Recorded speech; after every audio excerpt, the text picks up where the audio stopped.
శ్రీ విష్ణు రూపాయ నమశివాయ.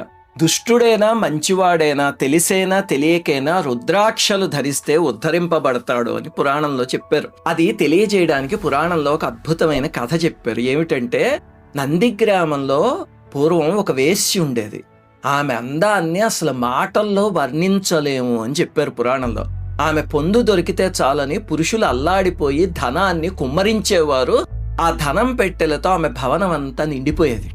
ఆమె వేశ్య అయినా సరే విపరీతమైన దైవభక్తి, ధర్మనిరతి. అంటే వేశ్యకి ధర్మనిరతి ఏమిటండి అంటే అదే విచిత్రం. ఆమె ఒక నియమం పెట్టుకుంది. ఏమిటంటే, నాకు ఎలాగో వివాహం సంసారము లేవు, నా కోసం వచ్చిన విటుణ్ణి ఆ రోజుకి నా భర్త అని త్రికరణ శుద్ధిగా భార్య సేవించినట్టు సేవించుకుంటాను అని నియమం పెట్టుకుంది. అలాగే చేసేది. ఆమె దగ్గర ఒక కోతి, ఒక కోడి ఉండేవి, పెంపుడివి అన్నమాట. వాటిని రోజు రుద్రాక్షల్లో అలంకరించి అక్కడ ఒక నాట్య మండపం